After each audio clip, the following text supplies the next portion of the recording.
Assalamualaikum warahmatullahi wabarakatuh. Perkenalkan, nama saya Nur Fadila, NIM 240820140020 dari kelas SA 124. Nah, saya akan menjelaskan tentang sistem pendidikan nasional. Nah, pertama-tama kita akan ke latar belakang, yaitu pendidikan adalah suatu sistem di mana proses pengajaran terjadi di dalamnya. Pendidikan juga sangat diperlukan untuk mencerdaskan anak bangsa agar dapat memajukan bangsanya. Oleh sebab itu, dalam menyelenggarakan pendidikan memerlukan suatu kesatuan yang mengaturnya. Tujuannya adalah untuk memperoleh proses pendidikan yang berjalan dengan terstruktur. Namun faktanya sistem pendidikan yang ada sekarang ini, khususnya di Indonesia, ternyata masih belum mampu sepenuhnya menjadi kebutuhan dan tantangan global untuk masa yang akan datang. Jalur jenjang dan jenis sistem pendidikan nasional. Jalur pendidikan formal merupakan jalur pendidikan yang pastinya kalian sudah tahu atau umum di Indonesia, yaitu pendidikan yang diselenggarakan seperti sekolah dan memiliki tingkat pendidikan yaitu tingkat SD, SMP, SMA. Pada jalur pendidikan ini memiliki jenjang pendidikan yang terstruktur dan sangat jelas. Ciri-ciri pendidikan formal yaitu terdapat kurikulum yang terstruktur. Yang berikutnya, yang kedua, memiliki persyaratan tertentu.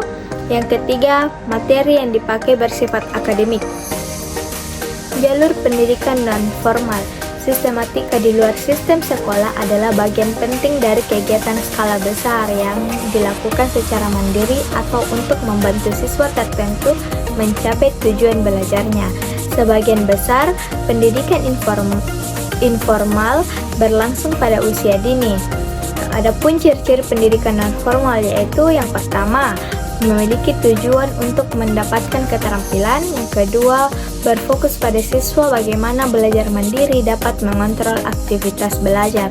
Yang ketiga, waktu pembelajaran tidak mempengaruhi. Dan contoh pendidikan non-formal itu adalah mempunyai kelompok belajar, tempat untuk penitipan anak, sanggar, dan tempat kursus. Asas pendidikan non-formal. Yang pertama, asas prinsip inovasi. Kebutuhan siswa harus diperhatikan dalam menyelenggarakan pendidikan non-formal.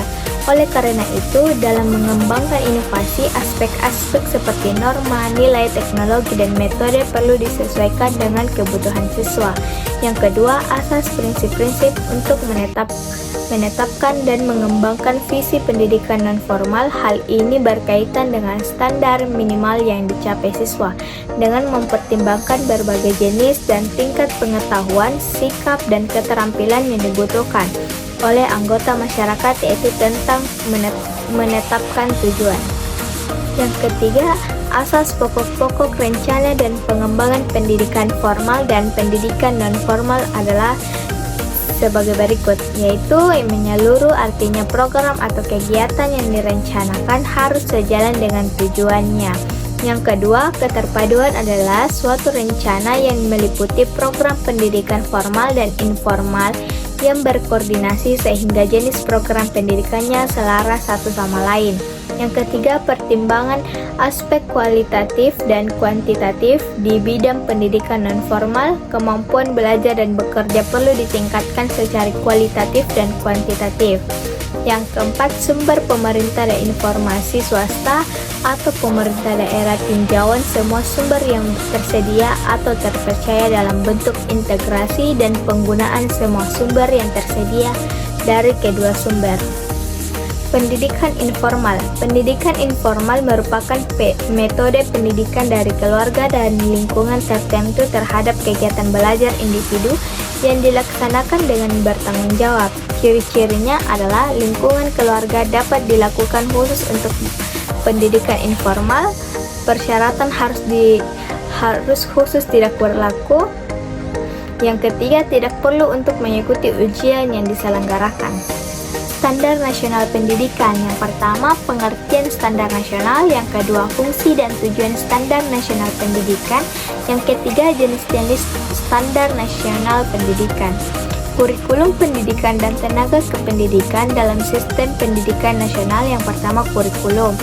Pengertian kurikulum itu kurikulum adalah seperangkat rencana dan pengaturan mengenai tujuan, isi, dan bahan pelajaran serta cara yang digunakan sebagai pedoman yang menyelenggarakan kegiatan pembelajaran untuk mencapai tujuan pendidikan tertentu.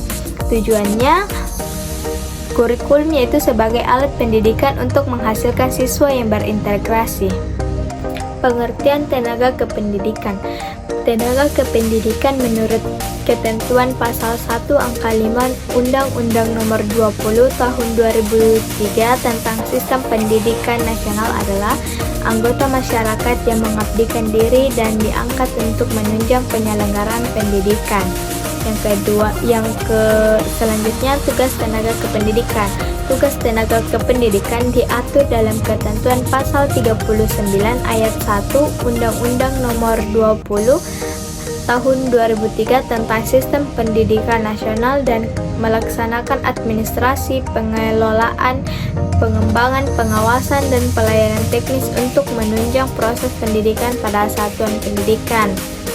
Yang berikutnya, hak dan kewajiban pendidik dan tenaga kependidikan. Yang pertama, hak pendidik dan tenaga pendidik kependidikan sebagaimana disebut dalam ketentuan pasal 40 ayat 1 Undang-Undang Nomor 20 Tahun 2023 tentang Sistem Pendidikan Nasional. Yang kedua, kewajiban pendidik dan tenaga kependidikan.